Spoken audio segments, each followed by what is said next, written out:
जो मैं क्वेश्चन दिया था वो किए सब?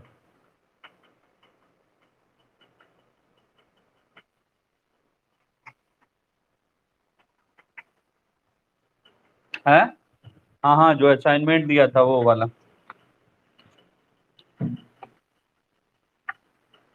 उसमें एक क्वेश्चन था, देखो ये कंपोजिट नंबर्स वाला, तो किया था तुम लोगों ने?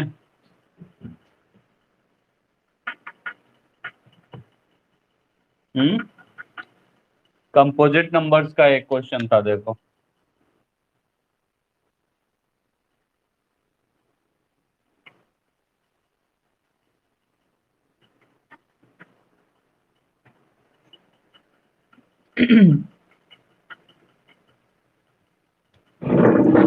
कंपोजिट नंबर्स क्या होते हैं पता है दोनों लोग को?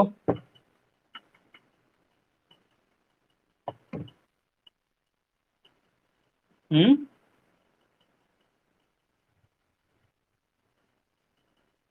एक क्वेश्चन था उसमें, देखो कंपोजिट नंबर्स का क्या पूछा था, क्वेश्चन बताओ मुझे।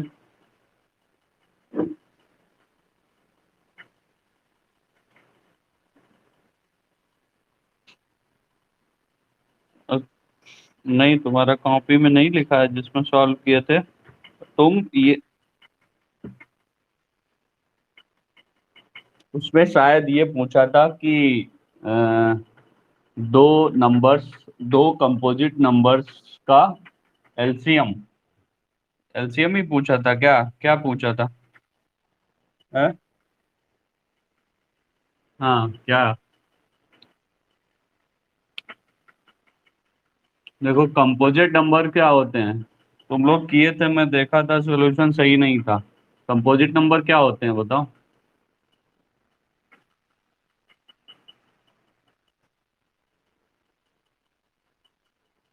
हाँ, प्राइम नंबर पता क्या होते हैं? प्राइम नंबर होते हैं जो वन से और खुद से, सेल्फ से। तो प्राइम नंबर्स कौन सा, पहला प्राइम नंबर कौन सा है? टू। फिर three, five, seven, 11, nine. Nine होगा क्या? 11, 13। और जो कंपोजिट नंबर्स होते हैं, कंपोजिट नंबर की एक डेफिनेशन है, दिख रहा है?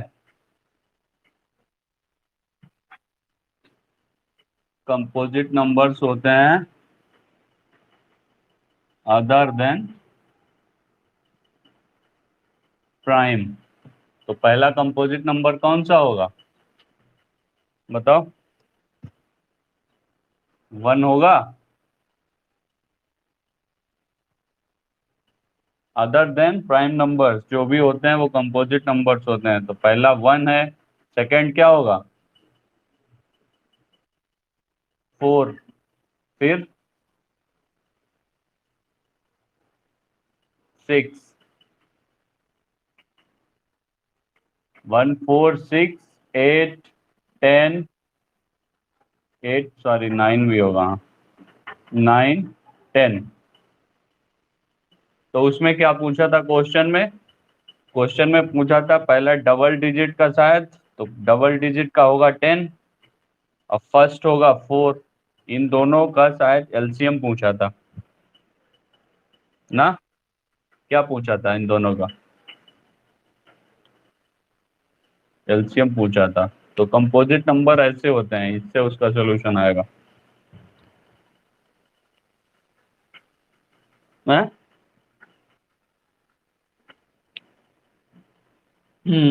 तुमने निकाला था, मैंने देखा था। चलो ठीक है, ये कंपोजिट नंबर आ गया समझ में। एक एक्सरसाइज में, एक्सरसाइज 1.2 किया है।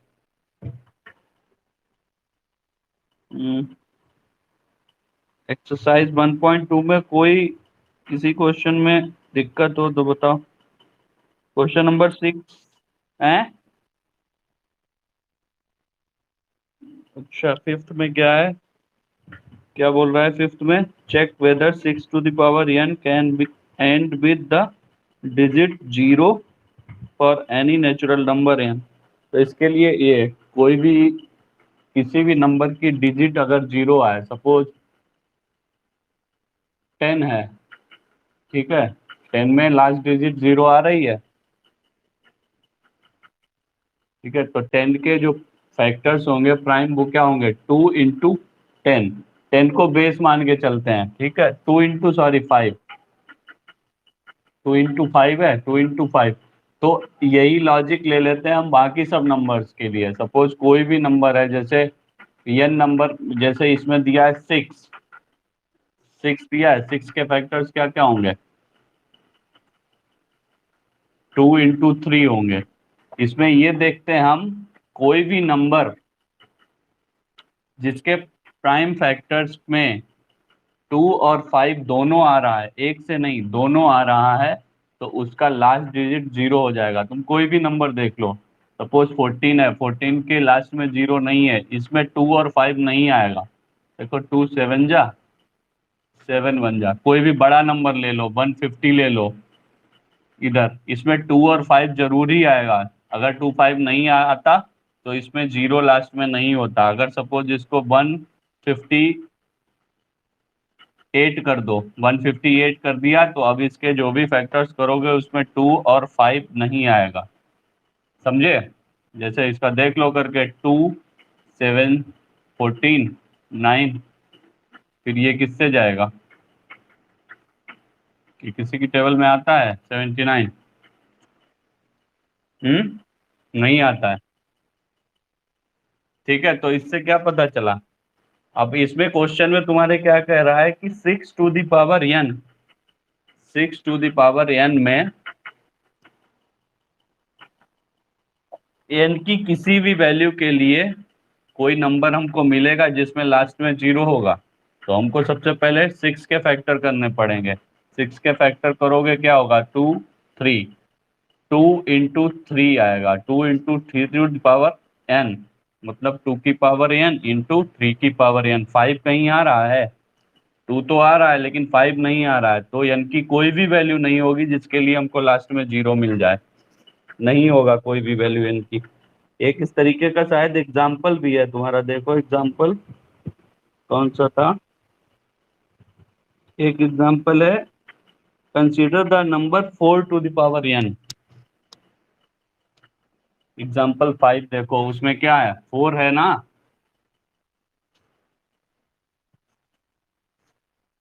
4 है, 4 की पावर n।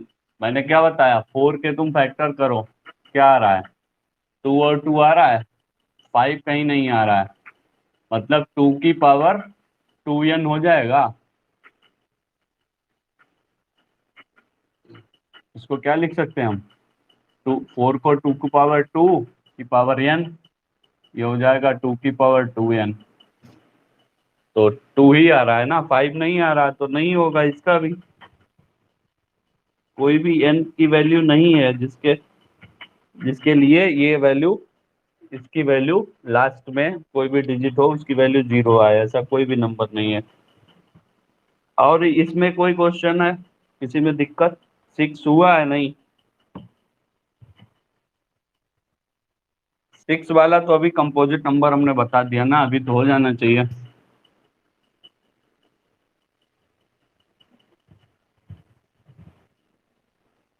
हम्म, जैसे पहला है, क्या है 6 वाले में? क्या बोल रहा है? Question number 6, exercise 1.2। Explain why 7 into 11 into 13 +13। ठीक है, ये और एक दूसरा नंबर और है, कह रहा है कि ये कंपोजिट नंबर हैं। Explain why this and this are composite number. तो ये क्यों कंपोजिट नंबर है? इसको सॉल्व करो पहले। कैसे सॉल्व करोगे इसको? कैसे करोगे सॉल्व? हम यहाँ पे 13 + 13 लिख सकते हैं अभी, जैसे अगले स्टेप में जाएं, 7 into 11 into 26 कर सकते हैं क्या? हाँ हाँ। अच्छा, ये पहले करेंगे या फिर मैं पहले इसकी मल्टीप्लाई करूंगा उसमें 13 जोड़ूंगा? तो तुमने पहले क्यों कहा इसमें पहले मैं 26 कर सकता हूँ? जैसे यहाँ पे लिखा है A into B into C plus D plus E. तो इसमें पहले मैं क्या करूंगा, पहला स्टेप मेरा क्या होगा? ये यहाँ पे सपोज डिवाइड लगा है, 3 की जगह पे यहाँ पे डिवाइड लिखा है। बोर्ड मास पढ़ा है नहीं? क्या कहते हैं इसमें, इसकी फुल फॉर्म क्या होती है बताओ? B four? हाँ। तो पहले क्या करते हैं? पहले डिवीजन करते हैं, फिर मल्टीप्लिकेशन करते हैं, फिर एडिशन करते हैं, फिर सब्ट्रैक्शन करते हैं। यहाँ पे तुमने क्या कर दिया था, पहले एडिशन कर दिया था मल्टीप्लिकेशन से। ये इसका इसका ये टॉपिक के अंदर नहीं है ये, लेकिन फिर भी ये आना चाहिए। क्या कह रहा था? 7 × 11 × 13 प्लस 13 कैसे करेंगे? सपोज इन दोनों से मैं 13 कॉमन तो ले सकता हूँ। यहाँ यहाँ यहाँ भी 30, तो यहाँ कितना बचेगा? 7 × 11 यहाँ बचेगा, इसमें बचेगा 1। ठीक है, तो 13 × 77 प्लस 1, 13 × 78।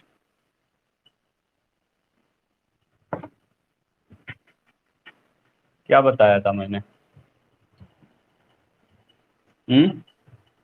अब बताओ ये दोनों नंबर क्या, इनका मल्टीप्लिकेशन कंपोजिट आएगा नहीं?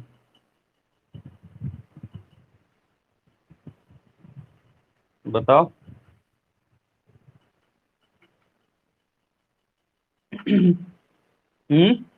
कंपोजिट नंबर को क्या बताया था मैंने डेफिनेशन?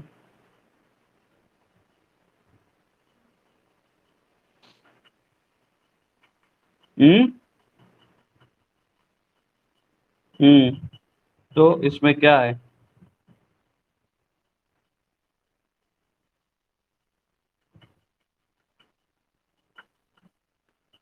देखो, ये प्राइम तो नहीं हो सकता है, समझे? क्यों? क्योंकि प्राइम नंबर की डेफिनेशन क्या है? वो एक से और सेल्फ से। तो ये 13 तो है प्राइम नंबर, पता चल रहा है, लेकिन 78 है क्या प्राइम नंबर?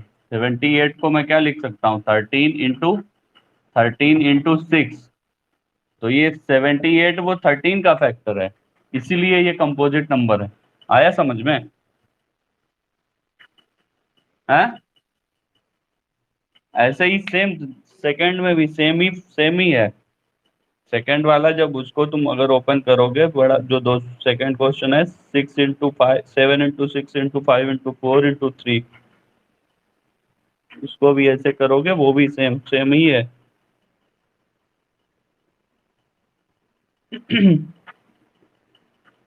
ठीक है, ये हो जाएगा। अब और कोई क्वेश्चन में दिक्कत इसमें?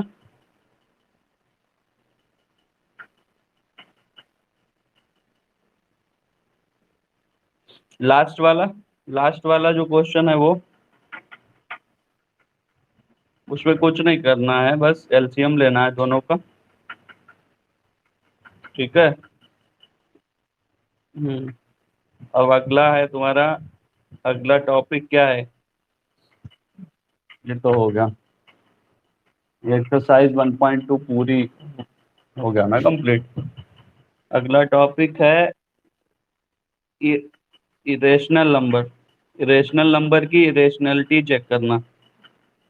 तब ये बताना है कि इरेशनल नंबर इरेशनल होता है, यही तो है। क्या है टॉपिक? Revisiting irrational number. हाँ, इरेशनल नंबर क्या होते हैं? पहली बात तो रेशनल नंबर बताओ क्या होते हैं।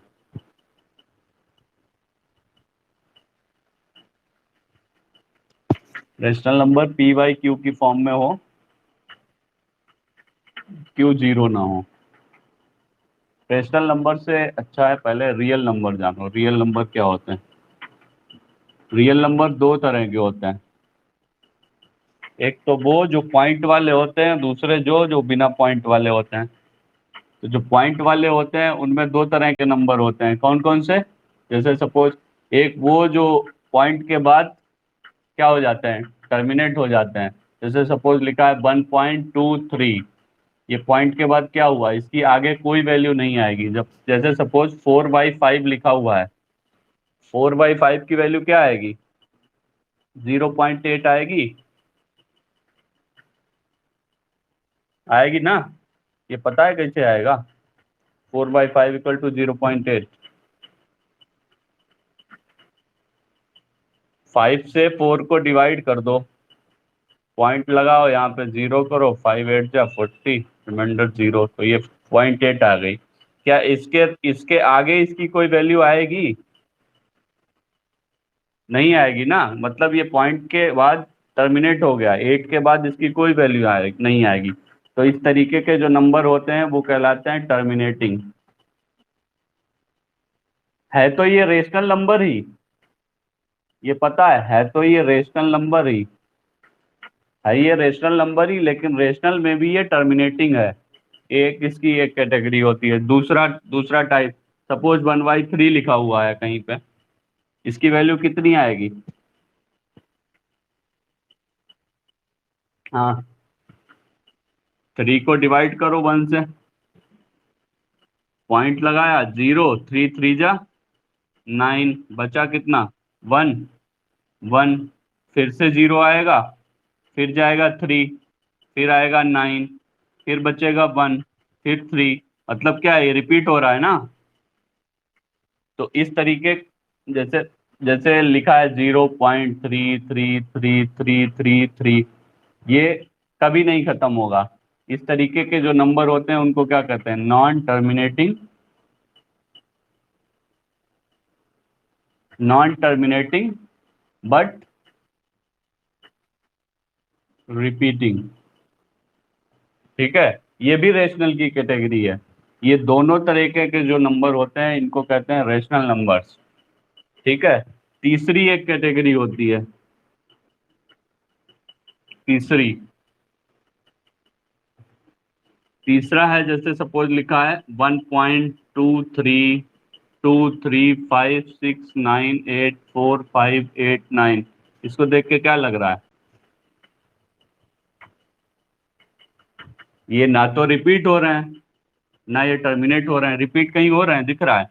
ये 2323 तो रिपीट हुआ है, लेकिन आगे कहीं रिपीट हुए हैं नंबर? नहीं रिपीट हुआ है। ये तो ये कहलाते हैं नॉन टर्मिनेटिंग, नॉन रिपीटिंग। इस तरीके के जो नंबर होते हैं उनको क्या कहते हैं? Irrational number. आया?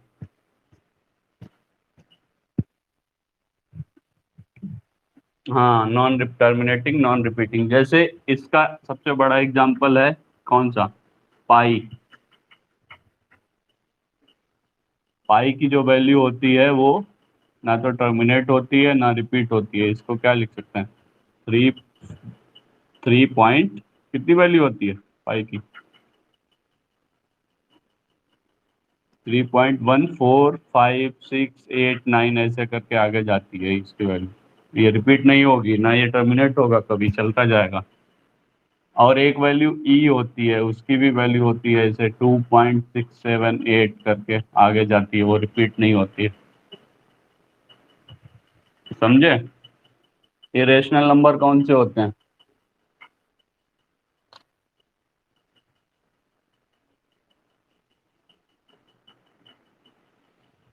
Non terminating non repeating irrational number.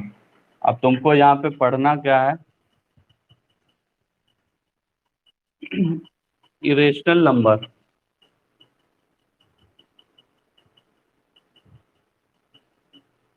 Irrationality of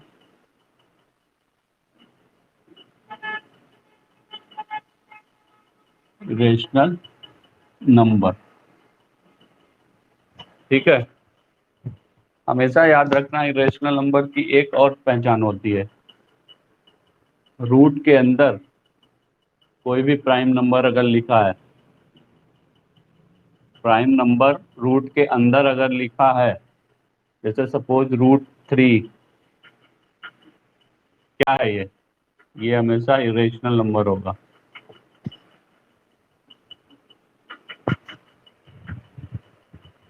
समझे? एक ये भी इरेशनल नंबर की पहचान होती है, लेकिन हमेशा ये नहीं होता है, इसकी कुछ कंडीशन है, ये हमेशा नहीं है।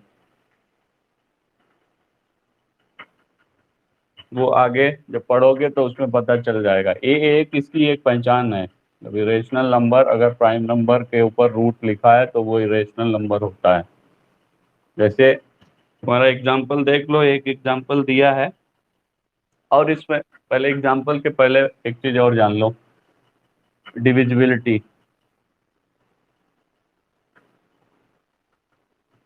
डिविजिबिलिटी का मतलब है, अगर सपोज कोई नंबर p² है, ठीक है, नहीं रुको, जैसे एक बात बताओ, जैसे 10² है,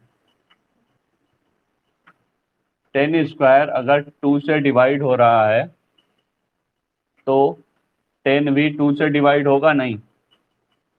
या फिर कोई भी नंबर ले लो, 5² अगर 5 से डिवाइड हो रहा, अगर 5² तो नहीं होगा, 5² छोड़ो, कौन चले, 3² अगर 3 से डिवाइड हो रहा है तो 3 भी 3 से डिवाइड होगा। या कोई भी नंबर का स्क्वायर अगर उस नंबर से डिवाइड हो रहा है तो वो नंबर खुद भी उससे डिवाइड होगा। ये चीज समझ में आ रही है? मतलब अगर इसको मैं जनरलाइज फॉर्म में लिखूं, जैसे सपोज p² को अगर कोई नंबर डिवाइड कर रहा है x, तो p को भी x डिवाइड करेगा। p अगर है ये 10, तो p² को अगर x से 2 डिवाइड कर रहा है तो 10 मतलब p को भी x डिवाइड करेगा, है? ये यही वाला कॉन्सेप्ट हम यूज करेंगे। यही मतलब p² अगर x से डिवाइडेड है तो p=x नहीं है, = नहीं लिखा है, मैं तुमको बोला हूं ना, p² को अगर x डिवाइड कर रहा है तो p को भी x डिवाइड करेगा। मतलब क्या है, p²/x अगर तुमको कुछ मिल रहा है तो मतलब p/x भी तुमको कुछ मिलेगा, जो कि इसको परफेक्ट डिवाइड डिवाइड करेगा। मतलब वो नंबर आगे इरेशनल नहीं आएगा, या ना रेशनल आएगा, उसकी रेशनल तो होगा, इरेशनल नहीं होगा। समझे? जैसे अब तुमको इसमें एक एक है, पहला ही क्वेश्चन ले लो, पहला एग्जांपल क्या कह रहा है, √2 का है शायद ये, prove that √2 is a irrational number. Question है, √2 इज अ इरेशनल नंबर, तो इसको कैसे करोगे? मैंने अभी तो तुमको बताया है कि क्या, root of prime number equal to irrational, इसलिए कह दो कि √2 इज आल्सो इरेशनल। ऐसे करने से हो जाएगा? नहीं होगा ना, ये लिखना भी मत कभी। वो मैंने बस बताया है तुमको कि root of prime number irrational होता है, ये तुमको खुद पता है, तुम ये चीज जानते हो कि ये नंबर इरेशनल है, लेकिन ऐसा नहीं करना है। ठीक है, ऐसे करोगे तो जीरो मिलके खत्म कहानी। ठीक है, इसको कैसे करते हैं, इसका एक प्रूफ है, इसका प्रूफ है, इसको कैसे, इसको कहते हैं ये मेथड ऑफ कॉन्ट्रडिक्शन। इसका सोल्यूशन लो, इसको जिससे प्रूफ करते हैं वो कहलाता है मेथड ऑफ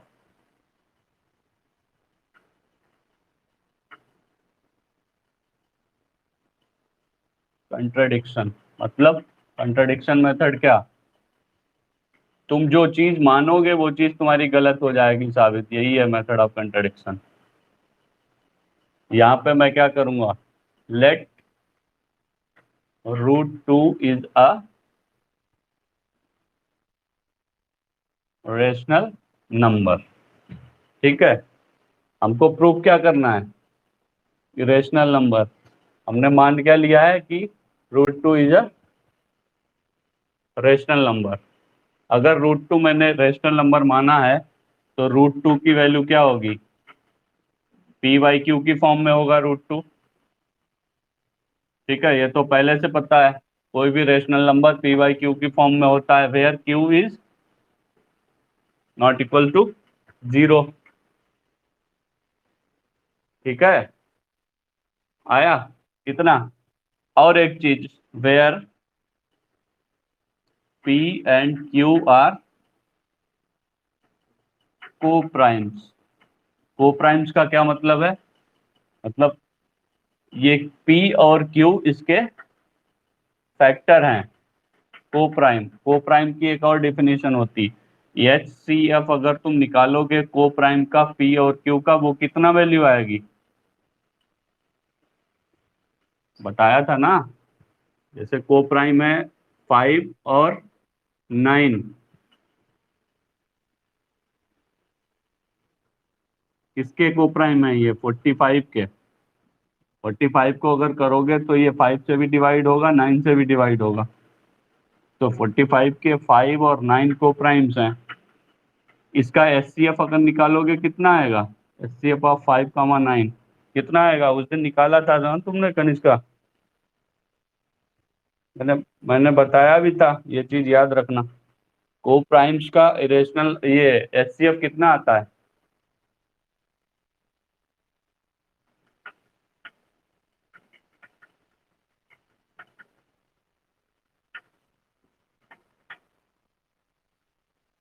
बताओ। HCF कैसे बताया था मैंने, 5 को डिवाइड करो, 5 × 5 क्या आया, 5 × 1। 9 को डिवाइड करो, 3 3 × 9 3 1। 3 × 3 × 1, इसका HCF कितना आएगा, दोनों लोग में से कोई बताओ कितना आएगा। HCF तो पिछला एक्सरसाइज में देखा है यार।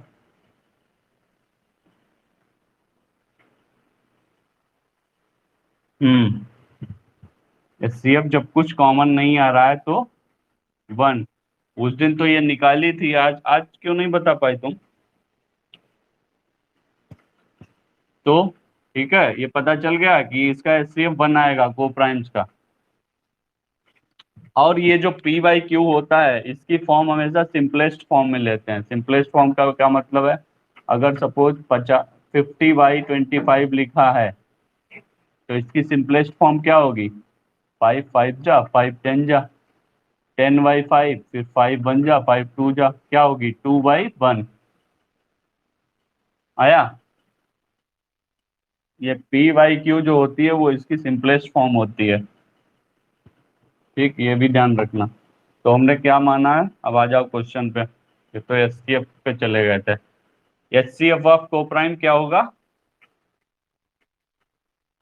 1। ठीक है, इतना लिख लिया, लिखा तुम लोगों ने, ये लिखना है, अभी मिटाना पड़ेगा क्योंकि जगह नहीं है। इसको अगर मैं इक्वेशन 1 मान लूं, ठीक है, तो ये √2/p, √2 इक्वल्स टू p/q।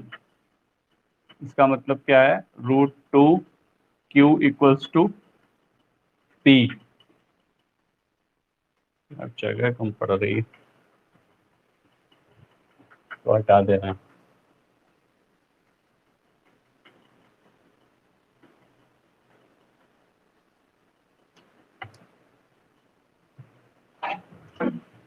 ये √2 इक्वल्स टू p। अब यहाँ पे स्क्वायरिंग ऑन, अभी बस हाँ?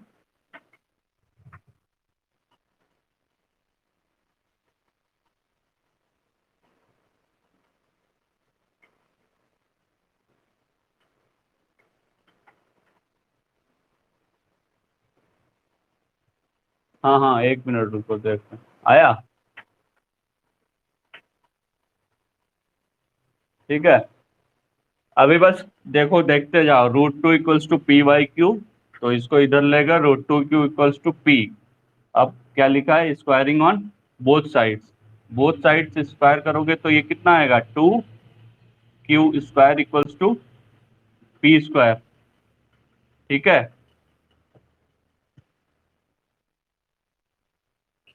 तो अगर ये 2Q² = P² लिखा है, तो इसका क्या मतलब है?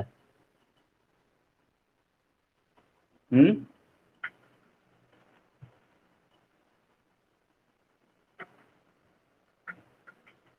इसका मतलब है कि Q² = P²/2।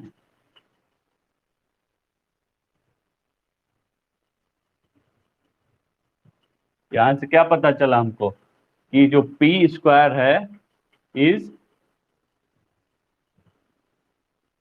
Divisible by 2। So P is also divisible by 2। मैंने पहले बताया था ना, अगर कोई नंबर का स्क्वायर जिस नंबर से डिवाइड होता है तो वो नंबर खुद उससे डिवाइड होगा। वही थ्योरम, वही चीज तो हम यहाँ पे यूज की है। तो मतलब क्या है? P/2। ये P भी 2 से डिवाइड होगा। इसको अगर मैं C मान लूं, इसको अगर मैं C मान लूं, तो क्या होगा? यहां से समझ में आ रहा है ना? ये जो पहला स्टेप यहां से चले थे, कहीं पे कोई दिक्कत पहले बताओ इतने में। ये यहाँ तक हम 2Q² = P², स्क्वायर करने के बाद मतलब Q² = P²/2। फिर P² अगर डिविजिबल बाई 2 है तो P भी डिविजिबल बाई 2 होगा, और मतलब P/2 = C से। तो यहाँ से P = मैं क्या लिख सकता हूँ?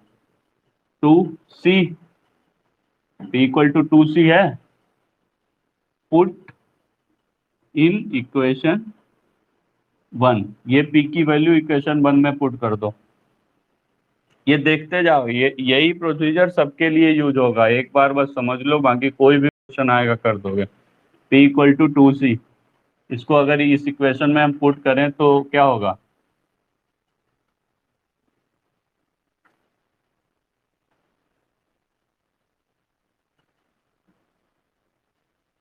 सॉरी, ये इक्वेशन मत मानो इसको। ये इक्वेशन 1 नहीं, इक्वेशन 1 ये होगी, ये। ठीक है। तो यहाँ से 2Q² = P = 2C पुट करेंगे तो 2C का होल स्क्वायर हो जाएगा ना। मतलब क्या है? 2Q² = 4C²। 2 2 जा Q²= 2C²। यहाँ से Q²/2 = C²। आया? आ रहा है? तो यहाँ से क्या पता चला? Q² is divisible by 2। तो then Q is also divisible by 2। आया? मतलब क्या है? Q/2 = अगर मैं मान लूं, जैसे मैं यहाँ पे P/2 को मैंने माना था C, तो Q/2 को अगर D मान लूं से, बस हो गया क्वेश्चन। अब यहाँ से तुमको क्या, ये हटा देते हैं, थोड़ा जगह कम है। Q = 2D और P कितना आया था? 2C। यहाँ से P = 2C। हमने माना क्या था? P और Q क्या है? को प्राइम्स हैं। और को प्राइम्स का एचसीएफ कितना आता है हमेशा? 1। यहाँ P और Q का एचसीएफ कितना आएगा? 2D और 2C का HCF कितना आएगा? 2D और 2C का अगर मैं HCF लिखूं तो कितना आएगा हाईएस्ट इसमें? 2D को अगर मैं 2 × D करूं, 2C को 2 × C करूं, तो इन दोनों का HCF कितना आएगा? 2 आएगा ना? यही तो 2 आएगा। हमने माना कितना था? 1। आ गया क्या? 2। तो इससे क्या मतलब हुआ कि ये P और Q जो है वो इनका कोप्राइम्स है ही नहीं। तो ये चीज किस वजह से हुई? ये कंट्रडिक्शन किस वजह से हुआ? ये इस वजह से हुआ, हमने गलत ये चीज यहाँ पे अज्यूम की थी। तो ये इसके बाद एक नीचे स्टेटमेंट लिखना है कि दिस, हाँ नहीं, यहाँ पे एक स्टेटमेंट लिखना है, this contradiction arises due to our wrong assumption. क्या रॉन्ग एजम्पशन है? कि √2 is a rational number, so √2 is not a rational number, it is an irrational number. ठीक है, ये चीज समझ गए? अब ऐसे कोई भी क्वेश्चन है, सपोज मैं तुमसे अगर कहूं कि √3, ये चीज नोट करना है क्या? कर लिया? हाँ ठीक है, नोट कर लिया तो अच्छी बात है। नहीं तो बाद में वीडियो उस पे आएगा, रिकॉर्डिंग, उसमें भी देख लेना अगर कहीं पे कुछ और समझ में ना आए तो। अब जैसे मैं कहूँ कि √3 इज अ रेशनल नंबर, ये चीज प्रूव करना है। क्या क्या पहला स्टेप क्या होगा? पहले मानेंगे कि let √3 is a rational number. ठीक है, उसके बाद अगर ये रेशनल है तो मतलब क्या है? √3 इक्वल्स टू P/Q होगा। P/Q होगा, और where Q is not equals to 0, और जहां पे P and Q are coprimes, ये लिख लोगे। इसका मतलब क्या हुआ कि HCF of P comma Q is 1। फिर क्या करोगे? √3Q equals to P, squaring on both sides. ठीक है, दोनों तरफ इसका स्क्वायर कर दोगे, मतलब क्या है? 3Q² equals to P। ठीक है, तो Q² इक्वल्स टू P/3। यहाँ पे क्या लिखना है कि, सॉरी, ये P² भी तो होगा अगर स्क्वायर करोगे दोनों तरफ, तो P²/3। तो मतलब क्या है? P² is divisible by 3, so P is also divisible by 3। अब क्या लिखना है? अगर P 3 से डिवाइड है तो इसको मैं मान लूं C, यहाँ पे लिख दो लेट से। ठीक है, तो P इक्वल टू 3C, ये P इक्वल टू 3C एक आ गई इसकी वैल्यू। ये वैल्यू मैं मुझे क्या कर देना है? Put in equation 1। इक्वेशन 1 कौन सी है? ये वाली इक्वेशन 1 मान लो, 3Q²। तो यहाँ से इसकी वैल्यू इसमें पुट करोगे तो 3Q² equals to 9C²। P की जगह पे 3C रखा, 3×3 = 9C²। 3 से 9 गया, ये क्या बचा? Q² equals to 3C²। ठीक है, इसका मतलब क्या है? Q²/3 equal to C²। यहाँ से क्या पता चला? Q² is divisible by 3, so Q is also divisible by 3। मतलब क्या है? Q/3 इक्वल्स टू D से। ठीक है, तो Q इक्वल टू 3D, ये पता चल गया। Q equal to 3D। P की वैल्यू क्या आई थी? P equal to 3C। इन दोनों का HCF of P comma Q equal to 3, which is not equals to 1। हमने क्या माना था? P और Q को प्राइम्स है, मतलब उसका HCF 1 आना चाहिए, आया तो 1 नहीं है। ठीक है, तो ये 3 आ गया। मतलब क्या है, हमने कुछ ना कुछ गलत किया है। वो गलत क्या था कि हमने √3 को रेशनल नंबर मान लिया, यही सबसे बड़ी गलती थी। मतलब √3 रेशनल नहीं है, ये है कि रेशनल नंबर है। आ गया। अब इस तरीके के जो भी क्वेश्चन है वो कर लेना एक्सरसाइज से, बाकी अगली क्लास में बताएंगे। ठीक है, ठीक। जैसे, अच्छा ठीक है, अभी बता देना। एक एक आइडिया उसका बता देना। क्या एग्जाम्पल में क्या दिया है, बोलो। जैसे एग्जाम्पल है, कौन सा एग्जाम्पल है? 10। क्या पूछ रहा है? 5 minus √3 is an rational number. तो वही सेम प्रोसीजर यहाँ भी करना है। क्या करना है कि let 5 minus √3 is a rational number. ठीक है, तो 5 minus √3 equals to P by Q, where Q is not equal to 0 और P and Q are coprimes. मतलब SCF। अब ये सब लिखना है सब में, P comma Q equals to 1। अब क्या होगा? 5 minus √3 equals to P by Q. वहां पे क्या करते, स्क्वायर करते थे इसके बाद, लेकिन अभी क्या करना है? अभी हमको करना है 5 minus P by Q equals to √3। ये आया, इसको इधर ले गए, इसको इधर ले गए। ये वाला नंबर कौन सा है? पी बाई क्यू हमने क्या माना है? पी बाई क्यू हमने क्या माना है? ये क्या है? रेशनल है। और ये 5 क्या है?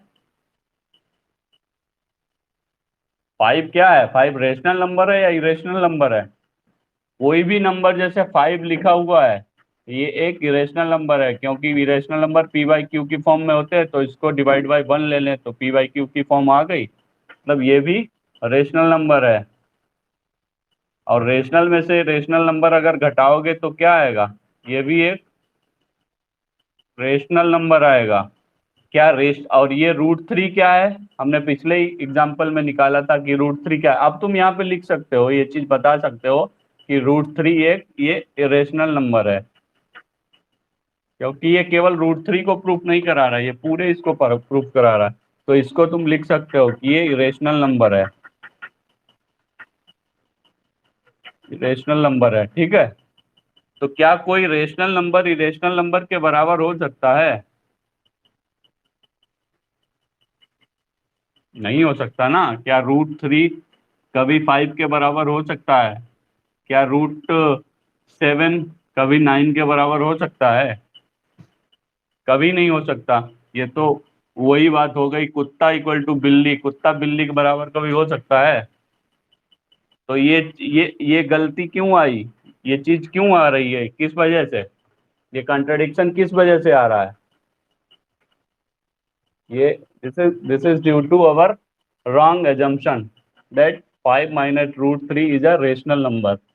So it is not a rational number, it is an irrational number.